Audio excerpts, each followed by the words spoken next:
Hello friends, कैसे आप लोग। आप लोगों का स्वागत है आपके अपने channel future online classes Sonpur में। जैसा कि आप लोगों को हम लोग बता दें कि हम लोग बिहार डीएलएड 2026 के साइंस के सेट नंबर 1 लगाने वाले हैं। आज हम क्या करेंगे, तो आज हम साइंस के सेट 1 लगाने वाले हैं।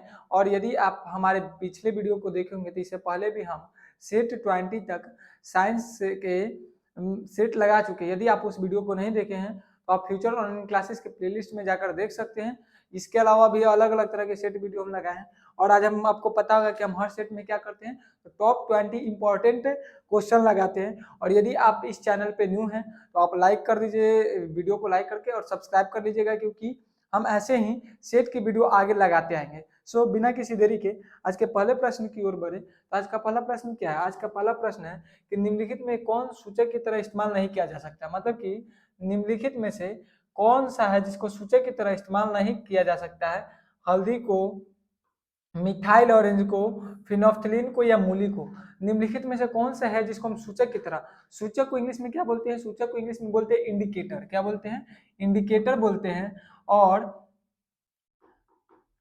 और यहाँ पे अब क्वेश्चन में क्या करा है कि निम्नलिखित में से किसको हम सूचक के रूप में इस्तेमाल नहीं कर सकते। तो यहाँ पे इंडिकेटर, सूचक का अर्थ क्या है? सूचक का अर्थ है, इंडिकेटर का अर्थ है कि आपको पता होगा एसिड बेस चैनल, एसिड और बेस चैप्टर पढ़े होंगे या नहीं पढ़े होंगे, तो आपको बता दें कि यदि आप एक अथी आता है, मतलब कि सूचक बेसिकली क्या करता है, ये हमको बताता है कि कोई पदार्थ या कोई भी चीज वो एसिड है या बेस है, मतलब कि अम्ल है या क्षार है, वह या भस्म लवण है, क्या है, इस बात का जानकारी हमको कौन देता है?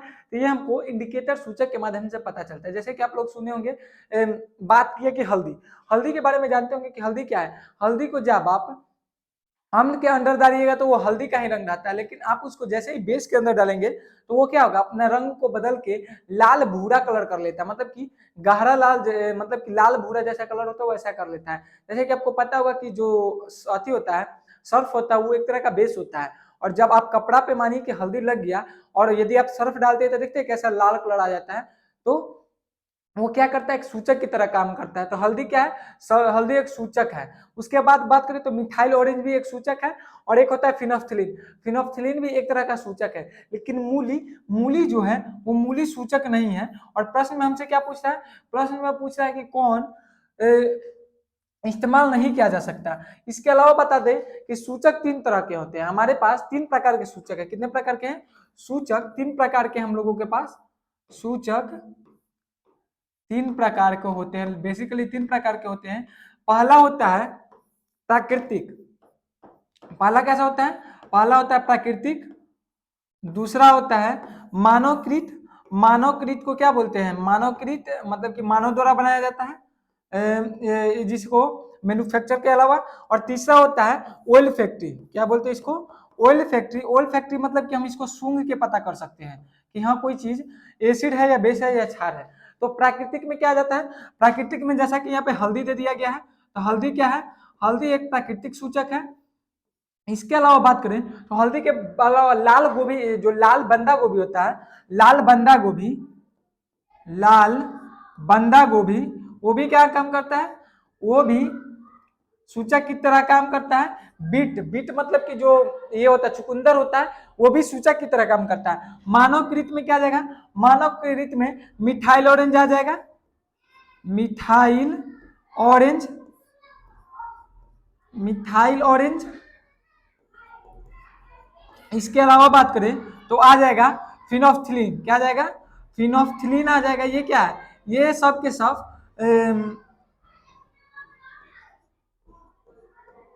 फिनोफ्थलीन, ये क्या है?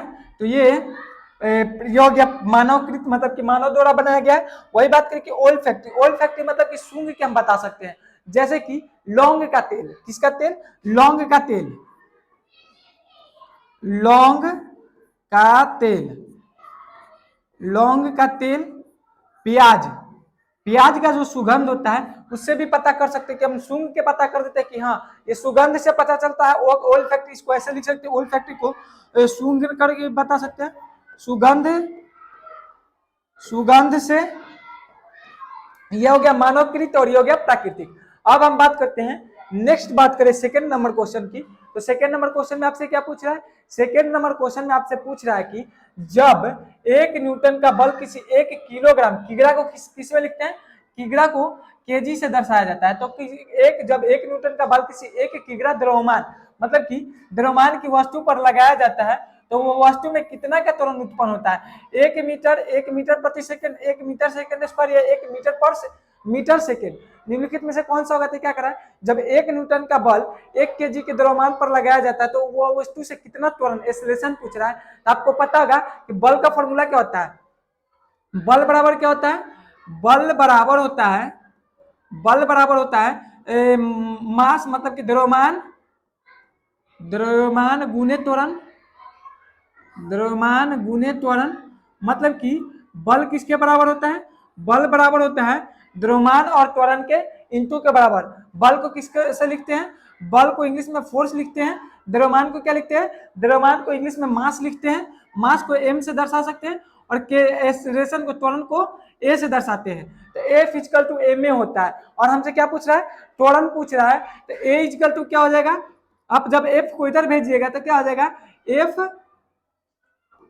जब आप एफ को इधर भेजिएगा तो एफ बाई एम हो जाएगा, और फोर्स को लिखते हैं केजी मीटर पर सेकेंड स्क्वायर, मतलब कि फोर्स का मात्रक होता है केजी पर मीटर सेकेंड स्क्वायर, और मास को किस में नापते हैं, मास को केजी में नापते हैं।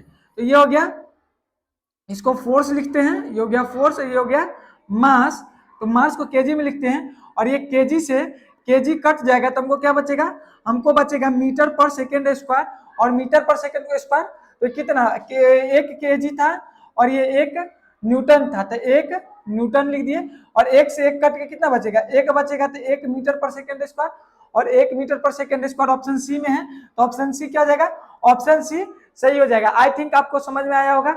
नेक्स्ट क्वेश्चन, क्वेश्चन नंबर 3 की बात करते हैं, तो क्वेश्चन नंबर 3 में आपसे पूछ रहा है कि एक तत्व जिसका परमाणु संख्या 15 है, मतलब कि कोई तत्व है जिसका परमाणु संख्या क्या है, 15 है, उसके संबंध में निम्नलिखित में से कौन सा कथन सही है, मतलब कि कोई तत्व है उसका परमाणु संख्या 15 है, तो मानते हैं कि ये कोई परमाणु हो गया। आपको पता होगा कि परमाणु को कुछ इस तरह से दिखाया जाता है, मतलब मानिए कि 15 नंबर परमाणु है, और ये एक तत्व है, तो कोई तत्व है जिसका परमाणु संख्या क्या है, 15 है, तो उसके संबंध में कौन सा, आपको पता होगा कि 15 नंबर पे कौन आता है, 15 नंबर पे आता है 11 नंबर पे सोडियम, 12 नंबर पे मैग्नीशियम, 13 नंबर पे सोडियम मैग्नीशियम एल्यूमिनियम, उसके बाद सिलिकॉन, उसके बाद फास्फोरस, मतलब कि 15 नंबर पे कौन आता है, फास्फोरस आता है। तो हम यहाँ पे लिख सकते हैं क्या, P15, मतलब कि फास्फोरस 15, और इसका जब हम इसका अति लिखेंगे तो क्या आ जाएगा, 2 8 2 8 10 और 5 15।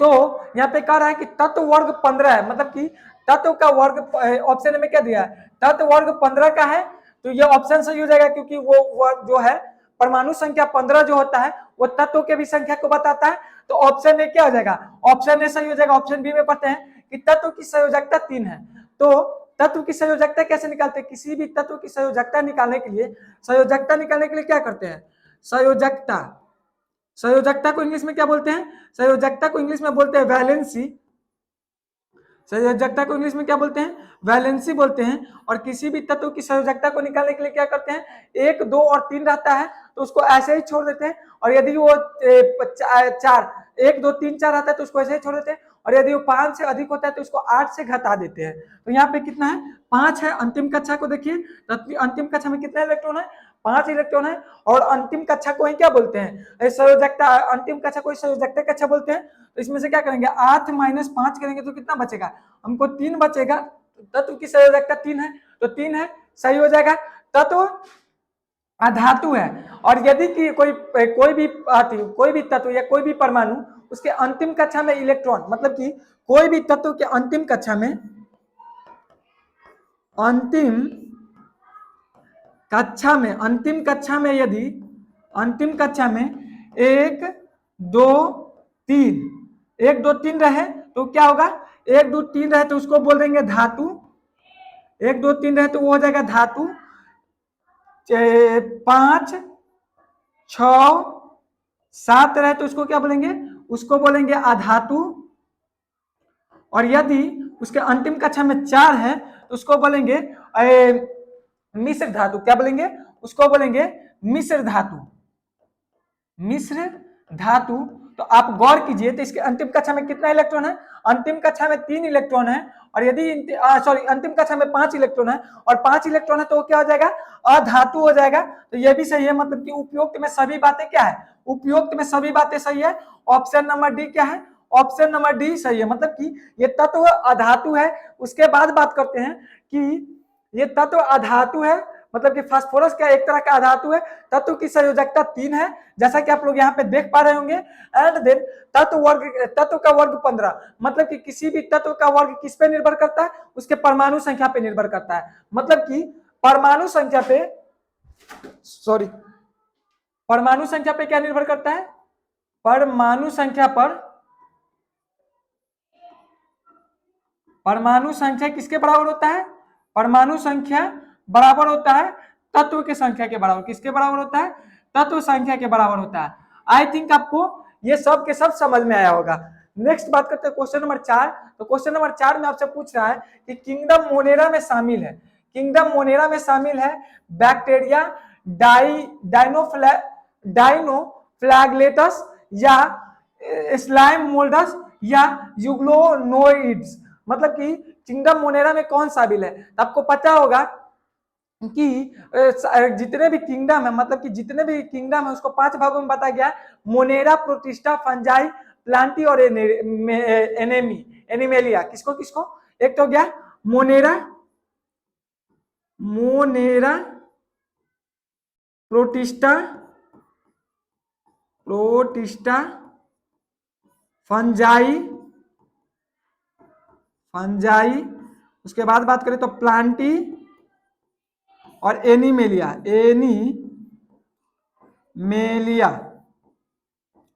ये क्या हो गया, 5 भाग हो गए। ये किसको भागते हैं, किंगडम को बांटा गया। किंगडम को कितने भागों में बांटा गया है, किंगडम 5 प्रकार के होते हैं। क्या होता है, 5 प्रकार, किंगडम का 5 प्रकार होता है।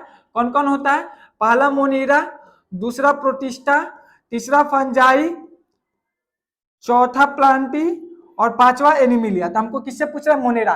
मोनेरा किंगडम किसमें, किंगडम मोनेरा में कौन सा शामिल है, तो जो किंगडम मोनेरा है उसमें बेसिकली एक कोशिकीय, जो मोनेरा है, मोनेरा, मोनेरा उसमें एक कोशिकीय जीव शामिल है। कौन सा शामिल है, एक कोशिकीय, एक कोशिकीय, एक कोशिकीय। और वो भी एक कोशिकीय में कौन, एक कोशिकीय में प्रोकैरियोटिक, ना कि यूकैरियोटिक। कौन सा, प्रोकैरियोटिक, एक कोशिकीय में प्रोकैरियोटिक। कौन सा, प्रोकैरियोटिक, प्रोकैरियोटिक।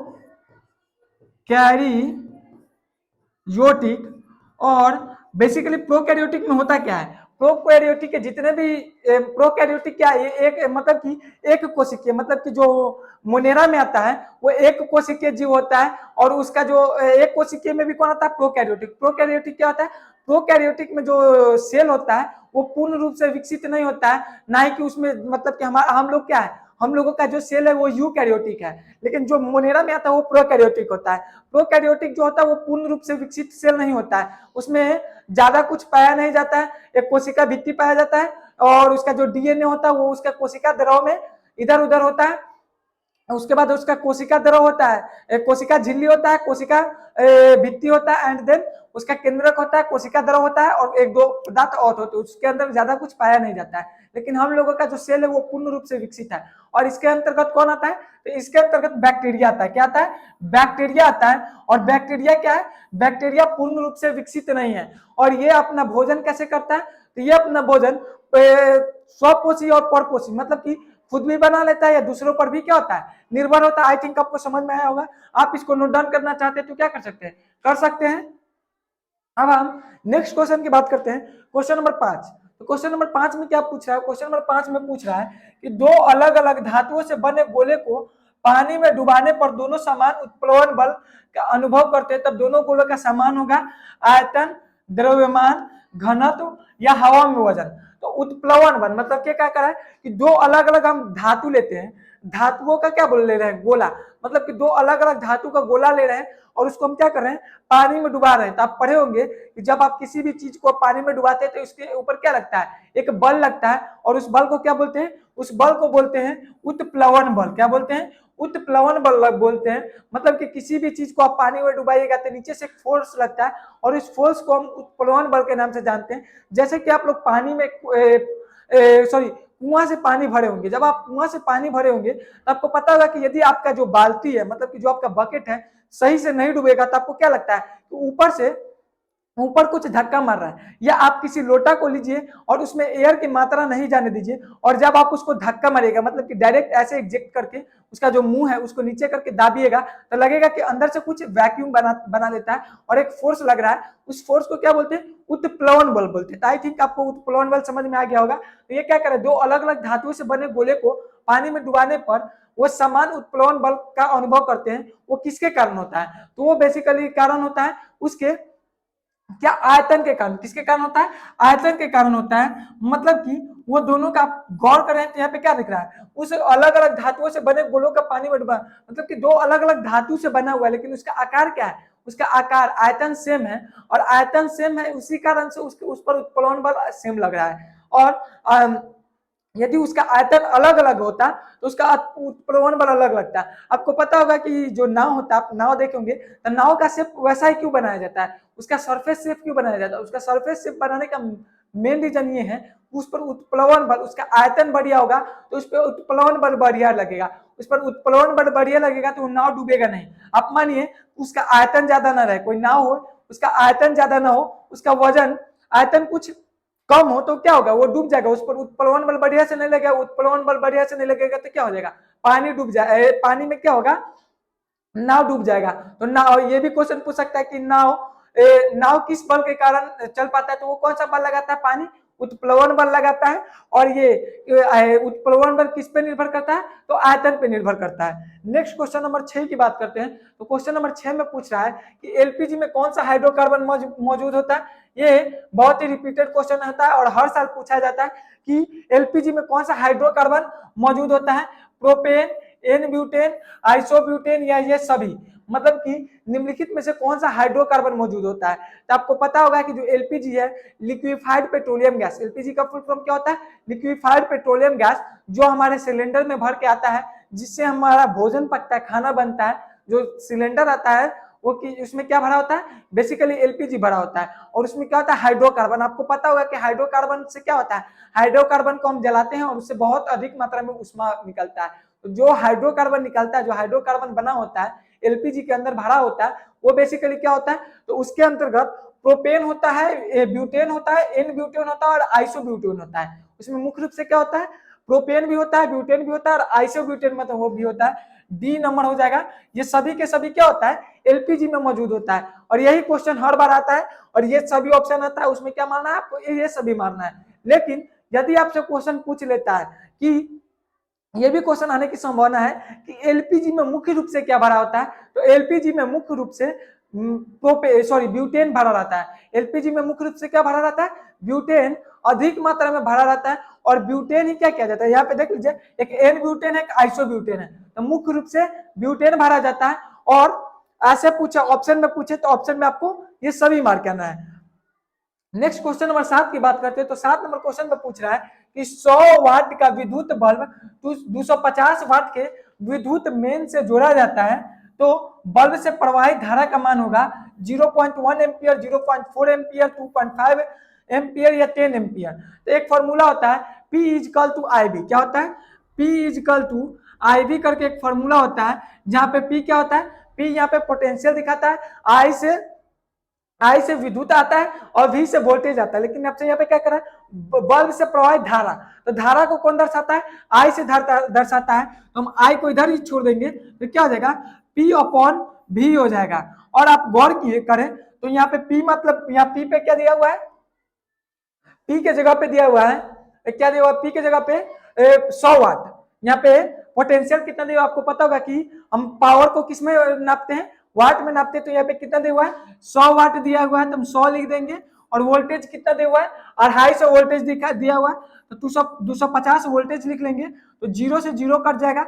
और यदि आप इसको काटिएगा 10 से तो ये 2 हो जाएगा, और 5 दूना 10, और ये कितना बार में कटेगा, 5 बार में कटेगा, तो कितना बचेगा 2/5। और इसको आप काटिएगा तो और इसको और सिंप्लीफाई कीजिएगा तो 0.4, और इसको हम किस में लिखते हैं, आपको पता होगा कि विद्युत धारा को हम एम्पियर में नापते हैं, तो 0.4 एम्पियर आ जाएगा, AMPER। और इसको हम ए से भी लिख के छोड़ देते हैं, इसको शॉर्ट फॉर्म में ए भी लिखते हैं, मतलब कि ऑप्शन बी क्या हो जाएगा, ऑप्शन बी 0.4 एम्पियर सही हो जाएगा। और आप इस फॉर्मूला को याद रखिएगा, I बराबर P/V, ये किसका फॉर्मूला है, विद्युत अति का। नेक्स्ट बात करते हैं क्वेश्चन नंबर 8। क्वेश्चन नंबर 8 में पूछ रहा है आपसे, इंजेक्शन देने के पूर्व, मतलब कि इंजेक्शन देने के पूर्व डॉक्टर स्प्रिट लगाते हैं, समय हमारी त्वचा बहुत ठंडक महसूस करता है, क्योंकि मतलब कि आप कभी इंजेक्शन लिए होंगे या आप किसी को इंजेक्शन लेते हुए देखे होंगे, तो आपको पता होगा कि डॉक्टर इंजेक्शन देने से पहले उस पर स्पिरिट लगाता है। स्पिरिट क्या होता है, बेसिकली वो एक तरह का, मतलब कि एक तरह का ये स्पिरिट होता है। स्पिरिट बेसिकली काम क्या करता है, आपके बॉडी पर, मतलब मानिए कि जब आप डॉक्टर इंजेक्शन देगा तो आपके बॉडी में क्या होगा, होल होगा, और वहां से बैक्टीरिया या कीटाणु को जाने का डर होगा, और वहां पे बहुत सारे कीटाणु होगा। आपको पता होगा कि हमारे बॉडी पे बहुत सारे कीटाणु रहते हैं, तो स्पिरिट क्या करता है, वो जितने भी बैक्टीरिया होते हैं उसको मार देता है, उसके बाद इंजेक्शन देते हैं। जब वो स्पिरिट लगाते हैं तो वो स्पिरिट बहुत ज्यादा ठंडा महसूस करता है। क्यों कराता है कि स्पिरिट कम तापमान पर है, स्पिरिट हमारे शरीर से ताप पाकर वाष्पीकृत हो जाता है, त्वचा में मौजूद बैक्टीरिया को स्पिरिट नष्ट कर देता है, या इनसे कोई नहीं। तो ये तो रीजन बता दिया कि हम स्पिरिट डॉक्टर क्यों लगाता है। स्पिरिट लगाता है कि त्वचा में जो मौजूद बैक्टीरिया हो वो क्या हो जाए, नष्ट हो जाए। लेकिन क्वेश्चन तो नहीं है, क्वेश्चन पूछ रहा है कि डॉक्टर जो पूर्व लगाता है तो आपका बॉडी ठंडक क्यों मौजूद करता है, तो ठंडक महसूस इसलिए करता है कि स्पिरिट हमारे शरीर से ताप पाकर वाष्पीकृत हो जाता है। मतलब कि जब आपके बॉडी पे स्पिरिट को लगाया जाता है तो जो स्पिरिट का तापमान होता है और जो आपका बॉडी का तापमान होता है उसमें अंतर होता है। और जब उसके अंतर होता है तो क्या करता है, वो जो स्पिरिट होता है आपके बॉडी को टेम्परेचर ले लेता है, और आपका बॉडी का टेम्परेचर जब स्पिरिट लेता है तो आपको क्या होगा, ठंडक मौजूद होगा। तो वो क्या करता है, आपके हमारे शरीर से वो क्या करता है, हमारे शरीर से वो ताप पाकर वाष्पीकृत हो जाता है। मतलब कि वो वाष्पीकृत हो जाता है, और वाष्पीकृत होने के कारण क्या होता है, हमको ठंडक महसूस होता है। आपको ये समझ में नहीं आएगा, हम दूसरा एग्जांपल से समझाते होंगे। यदि आप मानिए कि दूध लिए और दूध बहुत ज्यादा गर्म है, मतलब कि आप दूध पीने के लिए मम्मी आपकी दी, आपका दूध बहुत ज्यादा गर्म है, तो आप क्या कीजिएगा, उस दूध को पानी में डाल देते हैं। आप उस दूध को जब पानी में डालते हैं तो क्या होता है, आपका दूध ठंडा हो जाता है। कुछ देर बाद देखेगा तो आपका दूध का टेम्परेचर और जो पानी में डाले, मतलब कि मानिए कि एक बाल्टी पानी डालिएगा तो नहीं, एक नॉर्मल पानी, एक कटोरा में पानी डालिएगा, जितना में दूध का मतलब कि जो ग्लास और ये दोनों बराबर रहे, तो क्या होगा, आपको महसूस होगा कि पानी भी हल्का हल्का गर्म हो गया, और दोनों का टेम्परेचर एक टाइम पे जाके एक समान हो जाएगा। तो वह कैसा होता है, आपका जो दूध के अंदर, मतलब कि जो आपका दूध का हीट था वो क्या किया, वो दूध का हीट पानी ले लिया और दोनों का टेम्परेचर सेम हो गया। वही क्या होता है, हमारे बॉडी में होता है। आई थिंक आपको ये वाला एग्जांपल से बहुत अच्छा समझ में आया होगा। नेक्स्ट क्वेश्चन की बात करते हैं, क्वेश्चन नंबर 9।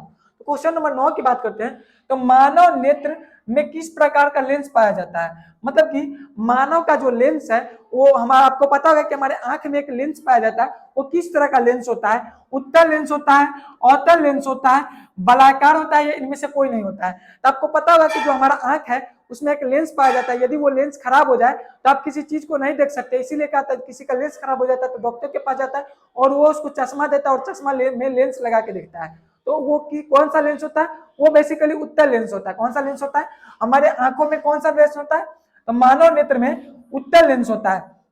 उत्तल लेंस क्या करता है, उत्तल लेंस जितने भी किरण, मतलब कि मानिए कि आपके आंख में जितने भी किरण जाते हैं वो क्या होते हैं, आपके उत्तल लेंस से होके जाके कहाँ जाते हैं, रेटिना पे पड़ते हैं। और रेटिना पे क्या होता है, रेटिना पे वास्तविक और क्या होता है, उल्टा प्रतिबिंब बनता है। कैसा बनता है, एक तो वास्तविक बनता है, एक वास्तविक बनता है और दूसरा उल्टा बनता है। और वो जो वास्तविक और उल्टा होता है वो आपके आंख के पीछे एक नस पाया जाता है, और उसके माध्यम से वो सिग्नल क्या जाता है, हमारे ब्रेन के पास जाता है, और वो क्या करता है, उस पहले से तो वास्तविक था ही, उस उल्टा प्रतिबिंब को हमारे ब्रेन में जाके सीधा हो जाता है, और आप पहचान लेते हैं कि अरे ये तो फलनावा है, अरे चिलनावा है, ये बुक है, ये कॉपी है, ये पेन है, ये सर है, ये बोर्ड है, ये क्लास है, ये मोबाइल है। कैसे पहचान रहे, ये आपके ब्रेन में जाके ये चीज, मतलब मानिए कि यहाँ से क्या हुआ, यहाँ से आपके आंख पे, यहाँ से हम पढ़ा रहे हैं, आप जो मोबाइल में देख रहे हैं वो आपके मोबाइल से क्या हो रहा है, लाइट आपके आंख पे जाएगा, आपके आंख से क्या होगा, उत्तल लेंस से अभिसारी होके वो आपके रेटिना पे जाएगा, रेटिना पे प्रतिबिंब बनेगा। कैसा प्रतिबिंब बनेगा, वास्तविक और उल्टा बनेगा। और वास्तविक और उल्टा प्रतिबिंब आपके आंख के जो आपका रेटिना है, रेटिना के जस्ट पीछे एक तरह का नस पाया जाता है, वो नस से सिग्नल जाता है हमारे ब्रेन के पास, और वो ब्रेन क्या करता है, उसको उल्टा जो प्रतिबिंब बनता है उस उल्टा प्रतिबिंब को सीधा बनाकर वो इंसान को पहचान लेता है। आई थिंक आपको समझ में आया होगा। नेक्स्ट बात करते हैं क्वेश्चन नंबर 10। तो क्वेश्चन नंबर 10 में बोल रहा है कि एक हॉल है और उस हॉल का फर्श 8 मीटर लंबा है और तथा 6 मीटर चौड़ा है। एक चींटी इसके एक कोने से विकर्ण सम्मुख दूसरे कोने तक जाए तो चींटी का विस्थापन कितना होगा, 6 मीटर, 8 मीटर, 15 मीटर या 10 मीटर। तो यहाँ पे क्वेश्चन क्या कर रहा है, यहाँ पे आप क्वेश्चन को देखिए, तो यहाँ पे क्वेश्चन कह रहा है कि यहाँ पे क्वेश्चन कर रहा है कि एक हॉल का फर्श है, तो ये क्या हो गया, हम एक हॉल का फर्श बना लिए जो 8 मीटर लंबा, लंबाई कितना बोल रहा है, लंबाई 8 मीटर है, तो ये हमारा लंबाई हो गया, ये थोड़ा ये लंबाई हो गया 8 मीटर और चौड़ाई कितना दिया हुआ है, लंबाई 6 मीटर चौड़ा है। तो ये क्या हो गया, 6 मीटर चौड़ा है और एक चींटी इसके एक कोने से विकर्ण सम्मुख दूसरे कोने तक जाए तो चींटी का विस्थापन। तो आपको पता होगा कि विस्थापन का अर्थ क्या होता है, विस्थापन का अर्थ होता है शॉर्टकट डिस्टेंस। और यहाँ पे क्या करना है, एक कोने से दूसरे कोने विकर्णता जाए, और जब हम इसको एक कोने से दूसरे कोने भेजेंगे, यदि आप मानिए कि हम इसको इस कोने से इस कोने भेजते हैं, तो ये कौन क्या हो जाएगा, आपको पता होगा कि विस्थापन का अर्थ क्या होता है, विस्थापन का अर्थ होता है नजदीकतम दूरी। तो नजदीकतम दूरी कौन सा हो जाएगा, ये वाला। मतलब मानिए कि ऐसे ऐसे ऐसे ऐसे और फिर ऐसे ऐसे आएगा, इसको क्या बोल देंगे, इसको दूरी बोल देंगे। लेकिन वही पार्टिकल जब ऐसे आएगा तो ये क्या हो जाएगा, ये विस्थापन हो जाएगा। तो आप इसको गौर कीजिए, तो एक मैथ का फॉर्मूला हो गया। तो आपको क्या ट्रिग्नोमेट्री में हो जाएगा, ट्रिग्नोमेट्री में क्या पढ़ते हैं, इसको हम नाम दे देते हैं ए बी सी और डी। तो हम इसका सी डी बी डी का डिस्टेंस निकालते हैं। तो बी डी इजकल टू क्या हो जाएगा, बी डी इजकल टू हो जाएगा 8 का square, B D square is equal to 8 का स्क्वायर प्लस 6 का स्क्वायर। ये हम क्या लगा रहे हैं, ये हम का फॉर्मूला ट्रिग्नोमेट्री। तो बी डी का स्क्वायर जब हम इससे स्क्वायर हटाएंगे, इससे हम इसको स्क्वायर हटाएंगे तो क्या रूट अंडर हो जाएगा। और 8 का स्क्वायर कितना होता है, 64 होता है। और 6 का स्क्वायर कितना होता है, 36 होता है। और जब इसको आप जोड़िएगा तो रूट अंडर 100 हो जाएगा। और 100 मतलब क्या, 10 के स्क्वायर मतलब कि 10 मीटर। 10 मीटर कौन सा है, ऑप्शन डी। ऑप्शन डी क्या हो जाएगा, ऑप्शन डी 10 मीटर सही हो जाएगा। मतलब कि उस चींटी को कितना विस्थापन करना पड़ेगा, तो उस चींटी का विस्थापन हो जाएगा 10 मीटर। ऑप्शन डी सही हो जाएगा। आई थिंक आपको समझ में आया होगा। क्वेश्चन नंबर 11 की बात करते हैं। तो क्वेश्चन नंबर 11 में आपसे पूछ रहा है कि ओजोन परत में छेद होने के कारण मानव शरीर का कौन सा अंग सबसे ज्यादा प्रभावित होगा, दिमाग होगा, हृदय होगा, किडनी होगा या त्वचा होगा। तो ओजोन परत, ओजोन परत क्या होता है, ओजोन परत हमारा जो वायुमंडल है, उस वायुमंडल के सबसे ऊपरी परत को क्या बोला जाता है, ओजोन परत। जिसको फॉर्मूला बोलिए केमिकल फॉर्मूला, तो वो होता है O3। मतलब कि ऑक्सीजन के 3 मॉलिक्यूल के मिलने से क्या बनता है, ओजोन परत का निर्माण होता है। और ये जो सूर्य के प्रकाश से जो यूवी रेज निकलता है, अल्ट्रावायलेट किरण, तो यहाँ पे दिया हुआ है ओजोन परत में छेद होने, मतलब कि यूवी किरण आता है, अल्ट्रावायलेट किरण आता है।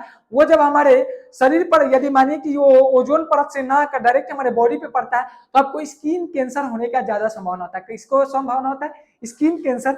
मतलब कि सबसे ज्यादा हमारे त्वचा को प्रभावित करेगा। ऑप्शन डी क्या हो जाएगा, ऑप्शन डी सही हो जाएगा। आपका त्वचा जल सकता है, स्किन कैंसर होने का डर होता है। नेक्स्ट नंबर क्वेश्चन नंबर 12 की बात करते हैं। तो क्वेश्चन नंबर 12 में बोल रहा है कि मूलांकन के अलावा पौधे के किसी अन्य भाग से विकसित होने वाले जड़ें क्या कहलाती है, तंतुमय मूल, साहसी अपस्थित जल, एपिकिकोसल या एपिकोलस या एपिफिल्स। मतलब कि मूलांकन के अलावा पौधे के किसी अन्य भाग से विकसित होने वाले जड़ें क्या कहलाती है। मतलब कि अब कुछ ऐसे भी पौधे देखे होंगे जो जड़ के अलावा, मतलब कि मूलांकन का अर्थ क्या होता है, मूलांकन का अर्थ होता है रूट। मूलांकन को क्या बोलते हैं, रूट बोलते हैं। मतलब कि कुछ ऐसे भी पौधे होते हैं जो जड़ के अलावा किसी और भाग से उग जाते हैं। जैसे क्या बात करें कि जो गुलाब को हम कैसे बोलते हैं, गुलाब की टहनी को काट कहते हैं, जमीन में लगाते, हो गया। या कुछ ऐसे भी पौधे होते हैं जो पत्ती से हो जाता है। किससे हो जाता है? पत्ती, मतलब कि उसके पत्ती को छींट दिए और पत्ती उसके पत्ती मतलब कि जो उसका पत्ता होता है, उसके पत्ता को यदि आप छींट देते हैं तो क्या हो जाएगा? यदि आप उसके पत्ता को छींट दीजिएगा तो वो पौधा हो जाता है।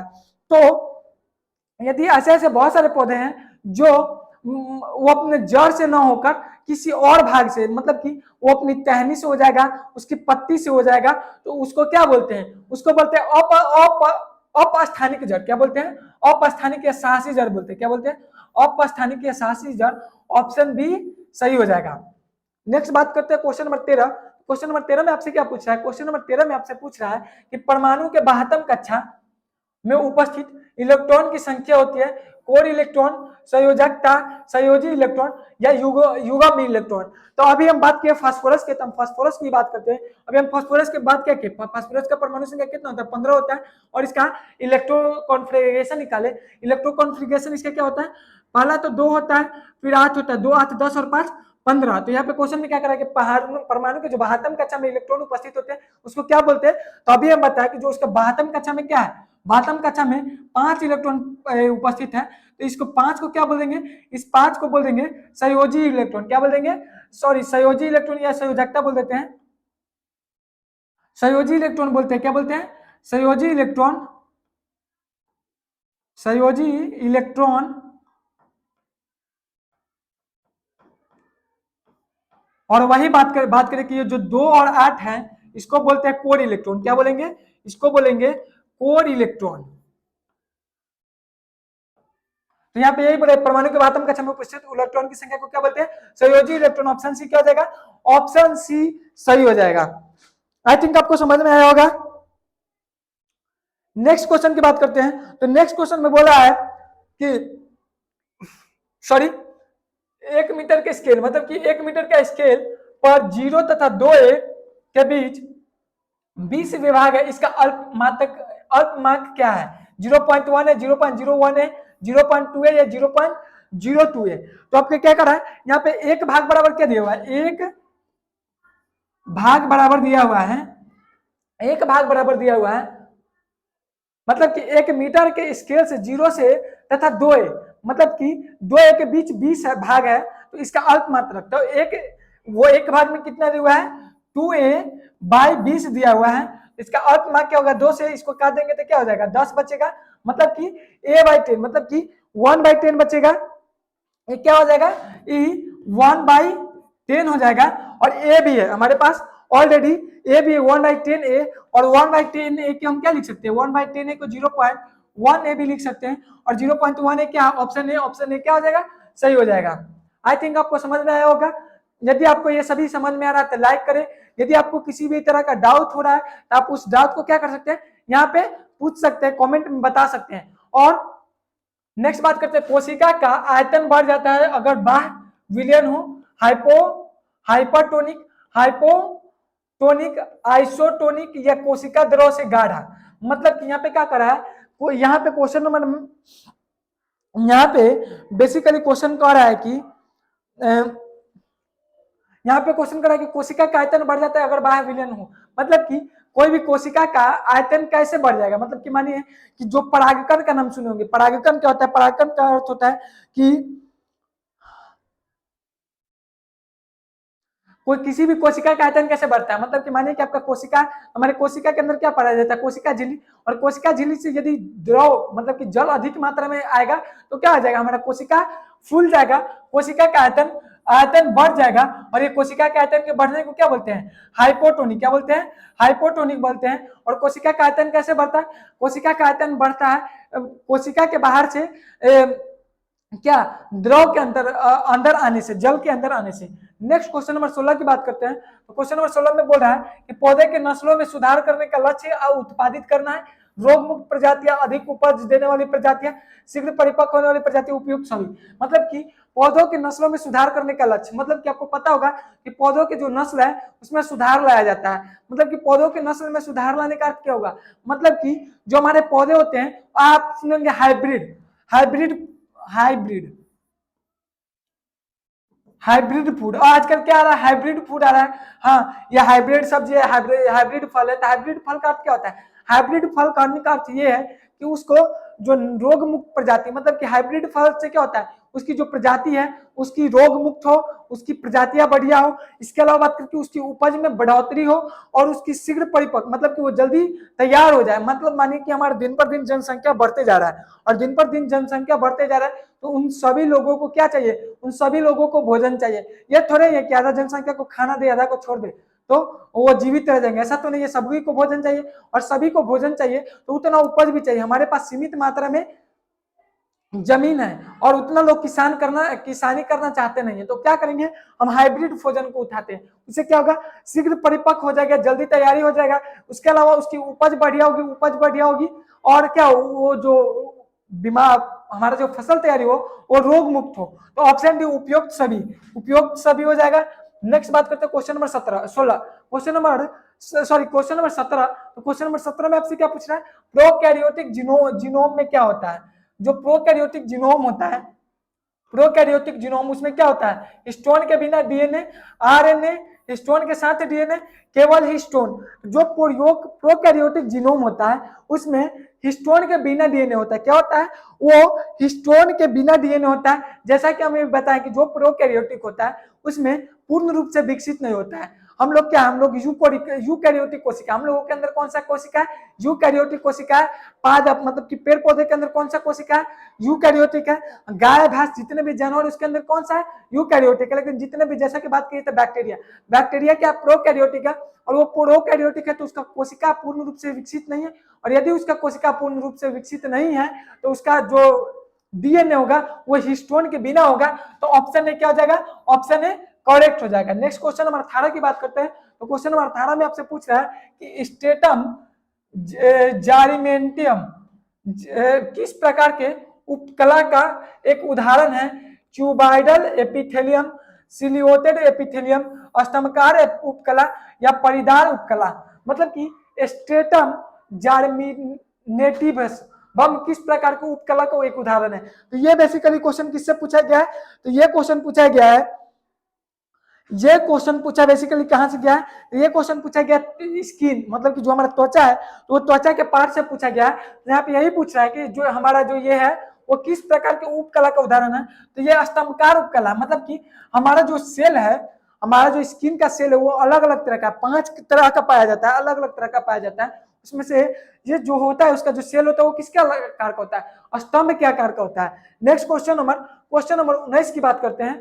तो निम्नलिखित में से कौन सा जीवाश्म ऊर्जा है, निम्नलिखित में से कौन सा जीवाश्म ऊर्जा है, कोयला, सौर ऊर्जा, थर्मल ऊर्जा या बायोगैस। निम्नलिखित में से कौन सा है जो जीवाश्म ऊर्जा। तो जीवाश्म ऊर्जा का अर्थ क्या है, वैसा ऊर्जा जो जीव के सड़ने गलने से बनता है। तो जीव के सड़ने गलने से तो कौन सा बनेगा, तो सौर ऊर्जा, सूर्य क्या जीव से ज्यादा सड़ा गला है। या जो थर्मल एनर्जी होता है, जो बायोगैस होता है, ये सब बायोगैस को नहीं ले सकते हैं। लेकिन जीवाश्म ऊर्जा के अंतर्गत किसको रखा जाता है, तो कोयला को अंतर्गत रखा जाता है। किसको रखा जाता है, कोयला क्या है, एक जीवाश्म ऊर्जा है।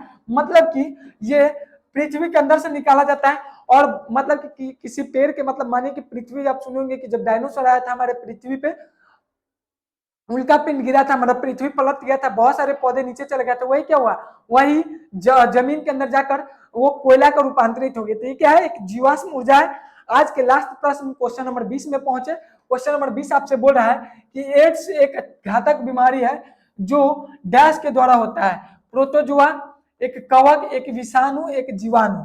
तो आपको पता होगा कि एड्स एक घातक बीमारी है जो HIV वायरस के कारण होता है। किसके कारण होता है, HIV वायरस के कारण होता है, ह्यूमन इम्यूनो डिफेंसिव वायरस। किसके कारण, ह्यूमो इम्यूनो डिफेंसिव वायरस इसका फुल फॉर्म होता है। और ये क्या करता है, जो हमारा इम्यूनो सिस्टम होता है, जो हमारे इम्यूनो सिस्टम होता है, ये इसको नष्ट कर देता है।